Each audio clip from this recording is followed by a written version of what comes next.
ഹാരിസ് റാവു നിനക്ക് എത്ര ഫാദർമാരുണ്ടടാ? വിരാട് കോഹ്ലിയുടെ നിന്ന് വാങ്ങിച്ച പതക്കം ഉണ്ടല്ലോ, ഇന്ന് നീ തിരിച്ചുകൊണ്ട് തിലക് വർമ്മനെ കൊണ്ട് കൊടുക്കണം. ഇനി മുതൽ നിന്റെ ഒഫീഷ്യൽ ഫാദർ തിലക് വർമ്മയായിരിക്കും. ഇതിനു മുമ്പ് നിന്റെ ഒഫീഷ്യൽ ഫാദർ ഉണ്ടായിരുന്നല്ലോ, വിരാട് കോഹ്ലി ആയിരുന്നു. ഇന്ന് മുതൽ ഇനി നിന്റെ ഒഫീഷ്യലായിട്ടുള്ള ഫാദർ തിലക് വർമ്മയാണ്. എത്ര ഫാദർ ഉണ്ടെന്ന് എനിക്കറിയത്തില്ല കേട്ടോ. ഇന്ന് ബുംറ ഒരു ഫാദറാണ്. ബുംറ വന്നിരുന്നാലും ഒരു ജെറ്റ് അവിടെ ലാൻഡ് ചെയ്ത് കുറ്റി പറപ്പിച്ചോണ്ട് പോയി ഹാരിസ് റാവുവിൻ്റെ. അങ്ങനെ ഒരു ഫാദറിനെ കിട്ടി. ശിവൻ ഡുബെ വന്ന് അലക്കിയിട്ട് പോകുന്നുണ്ട്. അങ്ങനെ മറ്റൊരു ഫാദറിനെ കിട്ടി. തിലക് വർമ്മ വന്ന് തീർത്തിട്ട് പോയി. അങ്ങനെ വേറൊരു ഫാദറിനെ കിട്ടി. ഒരു കളി കഴിഞ്ഞപ്പോഴത്തേന് 2-3 ഫാദറിനെ കിട്ടി. എന്നാലും ഒഫീഷ്യൽ ഫാദർ തിലക് വർമ്മയാണ് ഹാരിസ് റാവുവിൻ്റെ. ഇന്ന് എവിടെ പോയി നിന്റെ ബ്രേക്ക് ഡാൻസ്? ഒന്നും കണ്ടില്ലല്ലോ ഇതൊന്നും. നിന്റെ തലയുടെ മണ്ടേ കൂട്ടി 2-3 ജെറ്റ് പോകുന്ന കണ്ടായിരുന്നോ നീ? നീ ഇന്ന് എറിഞ്ഞത് 3 ഓവറും 4 ബോളും. അതായത് 4 ഓവർ പോലും നീ കംപ്ലീറ്റ് ചെയ്തില്ല. 50 റൺസാണ് കൊണ്ട് കൊടുക്കുന്നത്. നിന്റെ ടീം മൊത്തത്തിൽ എടുത്തത് 146 റൺസ്. നീ ഒറ്റയ്ക്ക് കൊണ്ട് കൊടുത്തത് 50 റൺ. എക്കണോമി നോക്കുവാണെങ്കിൽ 13, പെർഫോമൻസ് നോക്കുവാണെങ്കിൽ 0, ആറ്റിറ്റ്യൂഡ് ലെവൽ നോക്കുവാണെങ്കിൽ ഇങ്ങനെ പൊങ്ങി നടക്കുക. ഇന്ന് എന്തായാലും അങ്ങ് തീർന്നേ, ഒട്ടിച്ച് വെച്ച്. ഞങ്ങളുടെ നാട്ടിലേക്ക് ലോറി വരുമ്പോഴത്തേന് തവള വന്നിങ്ങനെ മസ്ലം പിടിച്ച് നിൽക്കും. ലോറി പോയി കഴിയുമ്പോഴത്തേന് തവള സ്റ്റിക്കറായിട്ടിരിക്കുന്ന പോലെ റാവുവിനെ ഇന്ന് സ്റ്റിക്കറാക്കി വെച്ചു ഇന്ത്യ. കറക്റ്റ് പ്ലാൻ ചെയ്ത് എടുത്തിട്ട് അലക്കിയിട്ട് പോയി. ഇന്നത്തെ പിച്ച് നോക്കുവാണെങ്കിൽ ഫാസ്റ്റ് ബോളർമാർക്ക് തല്ലുകൊള്ളുന്നൊരു പിച്ചായിരുന്നു. ബുംറ എറിഞ്ഞപ്പോൾ നമ്മളത് കണ്ടു. എന്നാൽ ശിവൻ ഡുബെ എറിഞ്ഞപ്പോഴും ഫഹീം അഷ്റഫ് എറിഞ്ഞപ്പോഴും പിച്ചിൽ മീഡിയം ബോളർമാർക്ക് പറ്റിയൊരു പിച്ചാണെന്ന് മനസ്സിലായി. ഇന്നത്തെ പിച്ച് നോക്കുവാണെങ്കിൽ ശ്രീലങ്കയ്ക്കെതിരെ കളിച്ച ഒരു ഫ്ലാറ്റ് പിച്ചേ അല്ലായിരുന്നു. ഇന്നത്തെ പിച്ച് നോക്കുവാണെങ്കിൽ ഒരു സ്ലോയിഷ് ആയിട്ടുള്ളൊരു പിച്ചായിരുന്നു. ബോൾ ഹിറ്റ് ചെയ്ത് കഴിഞ്ഞാൽ സ്ലോ ആയിട്ടേ വരത്തുള്ളൂ. ശിവൻ ഡുബെ വന്ന് മനോഹരമായിട്ട് ബോൾ ചെയ്തു. ഫഹീം അഷ്റഫ് വന്നിട്ട് മനോഹരമായിട്ട് കട്ടറും സ്ലോ ഒക്കെ എറിഞ്ഞു. സോ ഫാസ്റ്റ് ബോളർമാർക്ക് തല്ലുകൊള്ളുന്ന ഒരു പിച്ചിൽ സൽമാൻ അലി ആഗ പ്ലേറ്റിൽ വെച്ച് മത്സരത്തെ ഇന്ത്യയുടെ കൈൽവള്ളയിലോട്ട് കൊണ്ടുവച്ച 15ാമത്തെ ഓവർ. 15ാമത്തെ ഓവറിൽ കളി കംപ്ലീറ്റ് തിരിഞ്ഞു. സഞ്ജു സാംസന്റെ വിക്കറ്റ് പോയി. ഇന്ത്യ അവിടെ പ്രഷർ നിൽക്കുന്നു. ശിവൻ ഡുബെ അവിടെ വന്നു ഒന്ന് സെറ്റാവാൻ വേണ്ടി നിൽക്കുന്നു. സൽമാൻ അലി ആഗ പറഞ്ഞ മോനെ പോയി എറിഞ്ഞു, ആറ്റിറ്റ്യൂഡ് കാണിച്ചു. ഹാരിസ് റാവു വരുന്നു, ആറ്റിറ്റ്യൂഡ് കാണിക്കുന്നു. ഒരു ഓവറിൽ 17 റൺസ്. കളി കംപ്ലീറ്റ് പാകിസ്ഥാൻ്റെ കയ്യിൽ നിന്ന് തിരിഞ്ഞ് ഇന്ത്യയുടെ പക്ഷത്തോട്ട് പോയ നിമിഷം. ആ ഒറ്റ ഓവറിലാണ് കളി തിരിഞ്ഞത്. 17 റൺസ് ആ ഒരു ഓവറിൽ പോയി. അവിടെ മേ ബി ഒരു സ്പിന്നർമാരോ അല്ലെങ്കിൽ ഫഹീം അഷ്റഫോ വന്നിരുന്നെങ്കിൽ മേ ബി റിസൾട്ട് മറ്റൊന്നായി പോയനെ. ഒറ്റ ടൈമിൽ തല്ലുകൊള്ളാൻ വേണ്ടി സൽമാൻ അലി ആഗ ഹാരിസ് റാവുവിനെ പറഞ്ഞു വിട്ടു. ഇന്ത്യക്ക് അനുകൂലമായിട്ട് മാച്ചിനെ തിരിച്ചു മാറ്റി. തൊട്ടടുത്തുള്ള ഓവർ 16ാമത്തെ ഓവറും ഇന്ത്യ യൂട്ടിലൈസ് ചെയ്യുന്നു. അബ്രാർ വരുന്നു, സഞ്ജുവിനെ ഔട്ടാക്കി വിട്ടിട്ട് യു കാണിച്ചവരെ ആ ഓവറിൽ 11 റൺസ് എടുക്കുന്നു. എന്താ കണ്ടിട്ടാണ് ഈ ആറ്റിറ്റ്യൂഡ് കാണിക്കുന്നത്? ഇവർക്ക് ഈ ആറ്റിറ്റ്യൂഡ് മാത്രമേ ഉള്ളൂ. പെർഫോമൻസ് നോക്കിക്കേ, എന്തൊരു പെർഫോമൻസ് കാഴ്ചവെച്ചത്. എവിടെ നിന്നാണ് മാച്ചിനെ ഇന്ത്യ തിരിച്ചു കൊണ്ടുവന്നത് നോക്കിക്കേ. എവിടെ പോകേണ്ട ഒരു സ്കോറായിരുന്നു. ഇന്നത്തെ പിച്ചെന്ന് പറയുമെങ്കിൽ 170 വിന്നിംഗ് സ്കോർ ആയിരുന്നു. ഏകദേശം നോക്കുകയാണെങ്കിൽ പാകിസ്ഥാൻ അങ്ങോട്ട് തന്നെ പോയിക്കൊണ്ടിരുന്നത്. ഒരു 160, 170 ഈസി ആയിട്ട് കണ്ടെത്തുമെന്ന് നമ്മൾ വിചാരിച്ചു. അവിടുന്ന് മാച്ചിനെ തിരിച്ചത് നോക്കിക്കുക ഇന്ത്യയുടെ സ്പിന്നർമാർ. 113 ഒരു വിക്കറ്റ് പോയെടുത്തുനിന്ന് 146 ടീമിനെ ഓൾ ഔട്ട് ചെയ്യുന്നു. 13 ഓവറിൽ 113 റൺസ്, ഒരു വിക്കറ്റ്. എങ്ങനെ കണ്ണടച്ചടിച്ചാലും ഒരു 160, 170 എടുക്കാൻ കഴിയും ഏത് ടീമിനാണെങ്കിലും. അവിടുന്ന് മാച്ചിനെ ഇന്ത്യയുടെ കയ്യിലോട്ട് കൊണ്ടുവച്ചു കൊടുത്ത പാകിസ്ഥാൻ്റെ പെർഫോമൻസ്. ഇത്രയേ ഉള്ളൂ ഇവരുടെ ബാറ്റിംഗ് ലൈനപ്പ്. ഒരു ഫർഹാനും ഒരു ഫക്കർ സൽമാനും അങ്ങോട്ട് മാറി നിന്ന് കഴിഞ്ഞാൽ 100 റൺസ് പോലും എടുക്കാൻ കഴിയാത്ത ഒരു ടീമാണിതെന്ന് ഇന്നും വെളിപ്പെടുത്തുന്ന ഒരു പെർഫോമൻസാണ് കാഴ്ചവെച്ചത്. ഇന്ത്യയുടെ ബാറ്റിങ്ങിലോട് വരുവാണെങ്കിൽ തകർച്ചയോടെ തുടങ്ങി. 20 റൺസിൽ 3 വിക്കറ്റ് പോകുന്നു.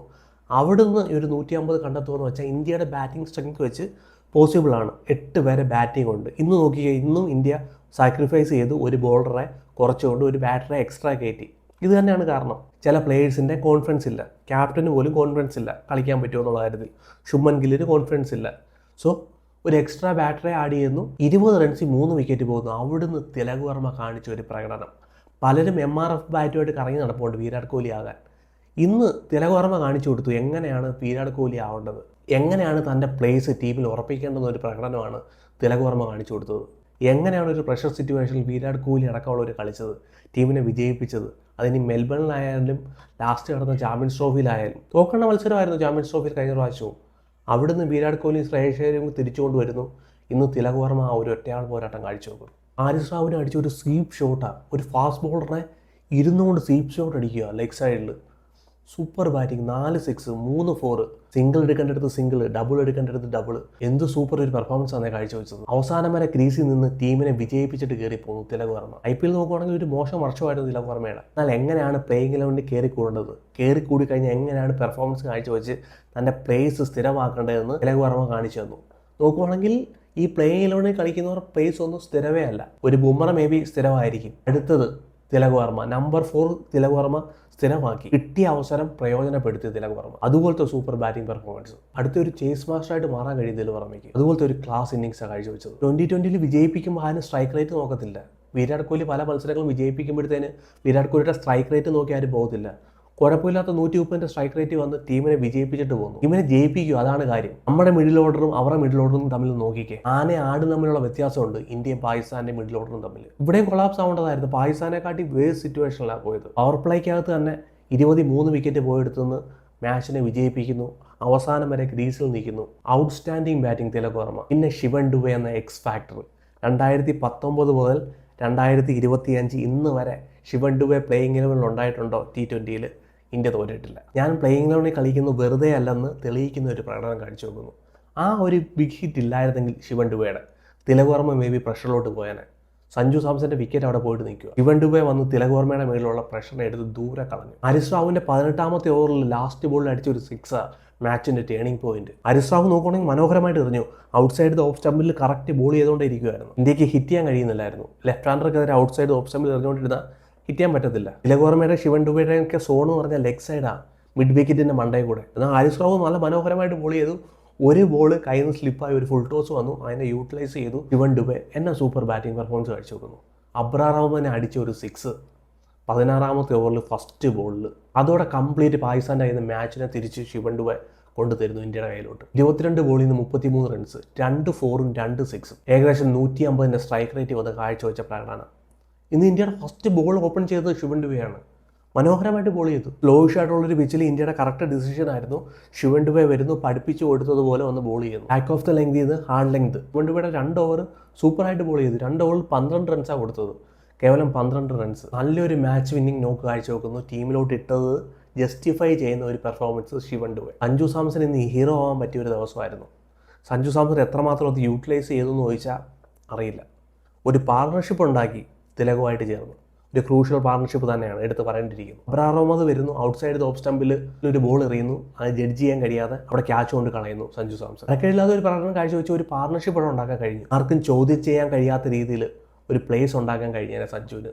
ഇന്ന് സഞ്ജുവിൻ്റെ ദിവസമായിട്ട് മാറിയേനെ. തിലകും ശിവൻ ഡുബെ നോക്കിക്കേ നല്ലൊരു പെർഫോമൻസ് കാഴ്ചവെക്കുന്നു. കുറച്ചും കൂടെ സ്കോർ മുമ്പോട്ട് കൊണ്ടുപോകായിരുന്നു. പിന്നെ സഞ്ജു സാംസൺ എടുത്ത ഒരു റണ്ണിങ് ക്യാച്ച്, സൂപ്പർ ക്യാച്ചായിരുന്നു. കഴിഞ്ഞ പ്രാവശ്യം എല്ലാവരും മാറിക്കുക എന്ന് പറഞ്ഞ് എടുക്കാൻ വന്നു, കളഞ്ഞു. പക്ഷേ ഈ പ്രാവശ്യം നോക്കുവാണെങ്കിൽ അത് സൂപ്പറായിട്ട് എടുത്തു. സൽമാൻ അലി ആകയുടെ ഒരു ക്യാച്ചായിരുന്നു, ഇമ്പോർട്ടൻ്റ് ഒരു ക്യാച്ച്, ഒരു റണ്ണിങ് ക്യാച്ച് വന്ന് സഞ്ജു സാംസൺ എടുത്തു. തരക്കേടില്ലാത്ത ഒരു പ്രകടനം കാഴ്ചവെച്ച് ഒരു പാർട്ണർഷിപ്പ് ഉണ്ടാക്കാൻ കഴിഞ്ഞു. ആ ഒരു 24 റൺസ് ഇന്ത്യൻ ടീമിന് ക്രൂഷ്യലായി. പക്ഷേ ഒരു അല്പം കൂടെ മുമ്പോട്ട് പോകാമായിരുന്നു. തിലക് വർമ്മ കളിച്ചതുപോലെ ഫ്രീ ആയിട്ട് കളിക്കാമായിരുന്നു. അവിടെ ഒരു ഓവറായിട്ടുള്ളൊരു പ്രഷർ എടുക്കേണ്ട ആവശ്യമില്ലായിരുന്നു സഞ്ജു സാംസൺ. പിന്നെ ഇന്ത്യയുടെ ബോളർമാർ ഫർഹാൻ നോക്കുവാണെങ്കിൽ ഒരു സൈഡിൽ നിന്ന് കട്ടയടിയായിരുന്നു. സത്യം പറഞ്ഞ് എടുത്തു പറയേണ്ട ഒരു പേരാണ് വരുൺ ചക്രവർത്തി. 2 വിക്കറ്റ്, ഇമ്പോർട്ടൻ്റ് ആയിട്ട് 2 വിക്കറ്റ് വന്ന് എടുക്കുന്നു. അവിടെ ഫർഹാൻ്റെ വിക്കറ്റ് എടുക്കുന്നു. ഫർഹാൻ്റെ വിക്കറ്റ് അവിടെ എടുത്തില്ലായിരുന്നെങ്കിൽ ഈ മാച്ചിന് വേറൊരു റിസൾട്ട് വന്നേനെ. ഫർഹാൻ്റെ വിക്കറ്റ് അവിടെ വന്ന് എടുക്കുന്നു. പിന്നെ ഫക്കർ സമാൻ്റെ വിക്കറ്റ് എടുക്കുന്നു. 2 ക്രൂഷ്യൽ വിക്കറ്റ്. 2 പേര് നോക്കുമെങ്കിൽ നല്ല ടച്ച് നിൽക്കുമായിരുന്നു.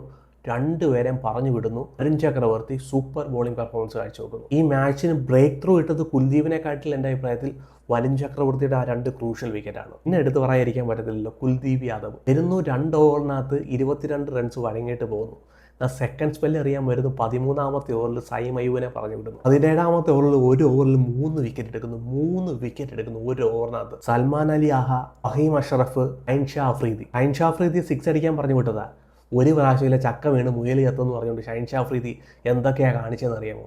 കുൽദീപ് അവിടെ ഇട്ട് വട്ടം കറക്കി കളഞ്ഞു ഷൈൻ അഫ്രീദി. ഗൂഗിളി എറിയുന്നു, ലെഗ് സ്പിൻ എറിയുന്നു, ഓഫ് സ്പിൻ എറിയുന്നു, അവിടെ ഇട്ട് കറക്കി കളഞ്ഞ് നാണം കെടുത്തി പറഞ്ഞു വിട്ടു ഷൈൻ അഫ്രീദി. പിന്നെ അവരുടെ ക്യാപ്റ്റൻ സൽമാൻ അലി ആഗ. ഇതിൽ നല്ലൊരു ക്യാപ്റ്റൻ ആയിരുന്നു കേട്ടോ ബാബർ അസം. ഒന്നുമില്ലെങ്കിൽ ഒരു 40 റൺസെങ്കിലും എടുത്തേനെ. 40 ബോളിൽ 40 റൺസെങ്കിലും എടുത്തേനെ. 2 ബോളെങ്കിലും കളിച്ചിട്ട്. ഇതുപോലെ ഒന്നും എന്തായാലും പഴമല്ല. ക്യാപ്റ്റൻസി നോക്കുവാണെങ്കിൽ ബോളിംഗ് റൊട്ടേഷൻ വളരെ മോശമായിരുന്നു കേട്ടോ. ബാറ്റ് ചെയ്യാൻ പറ്റുമ്പോഴോ ഒരു ക്രൂഷ്യൽ ഒരു ഇന്നിങ്സ് കളിക്കേണ്ടടുത്ത്, അവിടെ ഒരു പാർട്ണർഷിപ്പ് ഡെവലപ്പ് ചെയ്യേണ്ടടുത്ത് അവിടെ വിക്കറ്റും വലിച്ചെറിഞ്ഞിട്ട് കയറി പോകുന്നു സൽമാൻ അലി ആഗ. പിന്നെ Akshar Patel super bowling, 2 wicket എടുക്കുന്നു. 10 ഓവർ കഴിയുമ്പോഴത്തേന് ഈ പിച്ചിൽ ബാറ്റ് ചെയ്യുക എന്ന് പറഞ്ഞാൽ അത്ര എളുപ്പമല്ല. ബോൾ പഴയതാവും, ബോളിന് ഗ്രിഫ്റ്റ് കിട്ടും, ബോളിന് തേണ് കിട്ടും. ബോൾ ഹിറ്റ് ചെയ്ത് കഴിഞ്ഞാൽ സ്ലോ ആയിട്ടേ വരത്തുള്ളൂ. അതിൻ്റെ അഡ്വാൻറ്റേജ് ഇന്ത്യയുടെ ബോളർമാർ, ഇന്ത്യയുടെ സ്പിന്നർമാർ യൂട്ടിലൈസ് ചെയ്തൊരു ദിവസം. പാകിസ്ഥാന് ചുരുട്ടി കെട്ടി മൂലയിൽ ഒതുക്കി. 113 1 വിക്കറ്റ് പോയെടുത്ത് 146 പിടിച്ചു നിർത്തുകയെന്ന് വെച്ചാൽ സൂപ്പർ. 13ാമത്തെ ഓവറിൽ വിക്കറ്റ് എടുക്കുന്നു സ്പിന്നർ. 14ാമത്തെ ഓവർ, 15ാമത്തെ ഓവർ, 16ാമത്തെ ഓവർ, 17ാമത്തെ ഓവർ ഓരോ ഓവറിലും ഇന്ത്യയുടെ സ്പിന്നർമാർ വിക്കറ്റ് എടുത്തുകൊണ്ടായിരുന്നു. പാകിസ്ഥാന്റെ നടു ഒടിക്കുന്ന ഒരു പ്രകടനം കാഴ്ചവെക്കുന്നു ഇന്ത്യയുടെ സ്പിന്നർമാർ. പിന്നെ ബുംറയുടെ ഫിനിഷിങ്, ഔഫിനെതിരെറിഞ്ഞ ഒരു യോക്കർ, ഔഫിനെ കളിയാക്കി കയറ്റിവിട്ട ഒരു യോക്കർ സൂപ്പർ. അതുപോലെ തന്നെ മുഹമ്മദ് നവാസ്, മേ ബി മുഹമ്മദ് നവാസിന് ഒരു 10 റൺസ് കൂടെ ആഡ് ചെയ്യാമായിരുന്നു.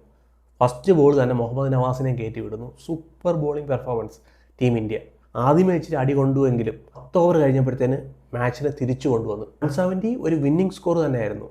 ആ ഒരു സ്കോറിലോട്ട് പോകാതെ 150 പോലും എടുക്കാൻ കഴിയാതെ പാകിസ്ഥാനെ എറിഞ്ഞൊതുക്കി ഇന്ത്യയുടെ പുലിക്കുട്ടികൾ, ഇന്ത്യയുടെ ബോർഡർമാർ. ഇന്ന് ഇന്ത്യയുടെ ഫീൽഡിങ് നോക്കുകയാണെങ്കിൽ ഔട്ട്സ്റ്റാൻഡിങ് ആയിരുന്നു. ഒരു ക്യാച്ച് പോലും ഡ്രോപ്പ് ചെയ്തില്ല. അങ്ങനെ വലിയൊരു 15 റൺസ് ബൗണ്ടറിയാണ് ഇന്ത്യയുടെ പിള്ളേർ സേവ് ചെയ്ത് കേട്ടോ. ഒരു 15 റൺസ് സേവ് ചെയ്തിട്ടുണ്ടായിരുന്നു. സൂപ്പർ ഫീൽഡിംഗ് ആയിരുന്നു. കഴിഞ്ഞ കളിയിൽ നിന്നെല്ലാം പഠിച്ചു വന്നു. കുൽദീപ് തന്നെ നല്ല രീതിയിൽ ക്യാച്ച് പിടിക്കുന്നുണ്ടായിരുന്നു. എല്ലാവരും ഒരു ക്യാച്ച് പോലും മിസ് ചെയ്തില്ല. സൂപ്പറായിട്ട് ഫീൽഡ് ചെയ്തു. കറക്റ്റ് ക്യാച്ചുകളെല്ലാം കറക്റ്റ് പിടിച്ചു. നല്ല മനോഹരമായ പെർഫോമൻസ് ആയിരുന്നു. പിന്നെ ഇന്ത്യയുടെ ബാറ്റിങ്ങിലോട്ട് വരുവാണെങ്കിൽ അഭിഷേക് ശർമ്മ നമ്മൾ വിചാരിച്ച പോലെ തന്നെ, എനിക്കും അറിയായിരുന്നു അഭിഷേക് ശർമ്മ എന്തായാലും ഫൈനലിൽ കളിക്കാൻ പോകുന്നില്ല. ഫസ്റ്റ് ഓവറിൽ തന്നെ അഭിഷേക് ശർമ്മയുടെ വിക്കറ്റ് പോകുമായിരുന്നു. അതുപോലത്തെ ഒരു പേടിച്ചൊരു ബാറ്റിംഗ് പെർഫോമൻസ് അഭിഷേക് ശർമ്മ കാഴ്ചവെച്ചത്. നല്ലൊരു പ്രകടനം കാഴ്ചവെച്ചു. പക്ഷേ ആ ഫൈനലിൽ അവർ നെർവസ് ആയിരിക്കും. ഷാഫ്രീദിക്ക് ഫസ്റ്റ് ഓവറിൽ വിക്കറ്റ് കൊണ്ട് കൊടുത്തേനെ. അതുപോലെ റൂം കൊടുക്കുമായിരുന്നു വിക്കറ്റ് എടുക്കാൻ വേണ്ടി. രണ്ടാമത്തെ ഓവർ ഫഹീം അഷ്റഫ് വരുന്നു. ഔട്ട്സൈഡ് ഓഫ് സ്റ്റമ്പിൽ ഒരു സ്ലോ ബോൾ ഇട്ട് കൊടുക്കുന്നു. അവിടെ അടിച്ചു പൊക്കി ക്യാച്ച് കൊണ്ട് കൊടുത്തിട്ട് പോകുന്നു. ശുഭ്മാൻ ഗില്ല്, ഇന്ത്യയുടെ വൈസ് ക്യാപ്റ്റൻ, കളിച്ച ഒരു ഷോർട്ട് സെലക്ഷൻ കാണുമായിരുന്നു. അവിടെ റണ്ണ ബോൾ കളിച്ചാൽ മതിയായിരുന്നു. ഒരു ബൗണ്ടറി അടിച്ചിട്ട് നിൽക്കുമായിരുന്നു. അവിടെ ഒരു wrong short selection. Shubman Gill ഇന്നത്തെ കളിയിലായിരുന്നു ശുഭ്മാൻ ഗില്ല് ഹീറോ ആവേണ്ടത്. MRFന്റെ ബാറ്റും പിടിച്ചുകൊണ്ട് നടന്നിട്ട് കാര്യമില്ല. വിരാട് കോഹ്ലി കളിക്കുന്ന പോലത്തെ ഒരു ഇന്നിങ്സ് ഒക്കെ കളിച്ച് കാണിക്കണമായിരുന്നു ശുഭ്മാൻ ഗില്ല്. ശുഭ്മാൻ ഗില്ലിനെ കൊണ്ട് കഴിയുന്നില്ല. സൂര്യകുമാർ യാദവ്, ഇന്ത്യയുടെ ക്യാപ്റ്റൻ.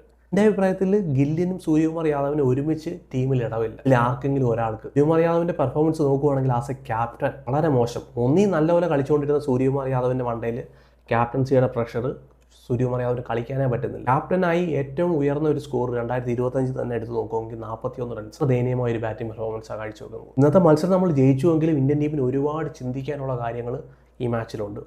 ഫസ്റ്റ് ഓഫ് ഓൾ ഇന്ത്യയുടെ ബാറ്റിംഗ്, ഇന്ത്യയുടെ ഓപ്പണിംഗ് എന്താണ്, നമ്പർ 3 എന്താണ് എന്ന് കൺഫേം ആക്കിയാലേ പറ്റൂ. എല്ലാ ദിവസവും മേ ബി ഒരു തിലക് വർമ്മയോ ഒരു ശിവൻ ഡുബെയോ വന്നെന്ന് വരത്തില്ല. ഇവിടുന്ന് ഇനി ഒരു 15 ബൈലാറ്ററൽ സീരീസ് ഉണ്ട് ഇന്ത്യക്ക്. എനിക്ക് തോന്നുന്നു ടീമിൽ നല്ലൊരു മാറ്റം ഉണ്ടാവും. ഈ ഒരു ടീം ആയിരിക്കത്തില്ല എന്തായാലും T20 കളിക്കാൻ പോകുന്നത്. ഇന്ത്യ വെച്ചാണ് നടക്കുന്നത്. അടുത്ത ഒരു ICC ട്രോഫി ഈസി ആയിട്ട് തൂക്കാൻ കിട്ടുന്ന ഒരു അവസരമാണ്. പക്ഷേ ശുഭ്മാൻ ഗില്ലും സൂര്യകുമാർ യാദവും ഒക്കെ ഒരേ ടീമിൽ ഒരേ പാതയിൽ എങ്ങനെയാണെന്ന് ഒരു പിടിയും കിട്ടുന്നില്ല. സൂര്യകുമാർ യാദവിൻ്റെ ഫോം വളരെ അത്യാവശ്യമാണ് ഇന്ത്യൻ ടീമിന്. ആസ് എ ക്യാപ്റ്റനായിട്ട് ഫാരമാണെങ്കിൽ ക്യാപ്റ്റൻസി മാറ്റി വെച്ചിട്ട് കളിക്കുന്നതായിരിക്കും നല്ലത്. മറ്റാർക്കെങ്കിലും ക്യാപ്റ്റൻസി കൊടുത്തിട്ട്. ക്യാപ്റ്റനായിട്ട് സൂര്യകുമാർ യാദവിന് കളിക്കാനേ പറ്റുന്നില്ല. ഇന്നത്തെ മത്സരം സൂര്യകുമാർ യാദവിനായിരുന്നു ആരെക്കാട്ടും വലുത്. ജയിക്കാൻ കൊടുക്കുന്നില്ല സൂര്യകുമാർ യാദവ്. പ്രസ് മീറ്റിൽ പോയിട്ട് പറഞ്ഞു ഒരു റൈവലറി ഇല്ലെന്ന് പറഞ്ഞു. ഇന്ന് കളിച്ചും കൂടെ കാണിക്കണമായിരുന്നു സൂര്യകുമാർ യാദവ്. എന്നാൽ ഒരു ഹീറോ ആയിരുന്നു. പക്ഷേ സൂര്യകുമാർ യാദവിൻ്റെ ബാറ്റിംഗ്, സൂര്യകുമാർ യാദവിൻ്റെ ഫോം എല്ലാം കൺസേൺ തന്നെയാണ് ഈ മത്സരം അവസാനിക്കുമ്പോഴത്തേക്ക്. ഓവറോൾ നോക്കുകയാണെങ്കിൽ ഔട്ട്സ്റ്റാൻഡിംഗ് ഒരു പെർഫോമൻസ്, ചാമ്പ്യന്മാരുടെ പ്രകടനം കാഴ്ചവെച്ചു. ടോപ്പ് ഓർഡർ തകർന്നെങ്കിലും മിഡിൽ ഓർഡർ മാച്ചിനെ വിജയിപ്പിച്ചു. അക്ഷർ പട്ടേൽ വരാനുണ്ടായിരുന്നു. ഇനി എങ്ങനെയാണ് ഒരു ചേസിനെ നേരിടുന്നതെന്ന് ഇന്ത്യൻ ടീം കാണിച്ചു തന്നു ലോകത്തിന് മുമ്പിൽ. 23 പോയെടുത്തുനിന്ന് ഒരു മത്സരത്തെ എങ്ങനെ വിജയിപ്പിക്കാമെന്ന് ഇന്ത്യൻ ടീം കാണിച്ചു വരുന്നു. ഇന്ത്യയുടെ ബോളർമാർ 113 റൺസിൽ ഒരു വിക്കറ്റ് പോകുന്നിടത്തുനിന്ന് എങ്ങനെ ഒരു ടീമിനെ 150 എറിഞ്ഞൊതുക്കാമെന്ന് ഇന്ത്യയുടെ സ്പിന്നർമാരും ബുംറയും കൂടെ ചേർന്ന് നിന്ന് കാണിച്ചു തന്ന സൂപ്പർ പ്രകടനം. ചെറിയ കൺസേൺസ് ഉണ്ടെങ്കിലും പിന്നെ പാകിസ്ഥാനെ ഇന്ത്യയുടെ മുമ്പിൽ ഒന്നുമല്ലെന്ന് തെളിയിക്കുന്ന മറ്റൊരു പ്രകടനം കാഴ്ചവെക്കും ഇന്ത്യയുടെ പുലിക്കുട്ടികൾ. Salute India.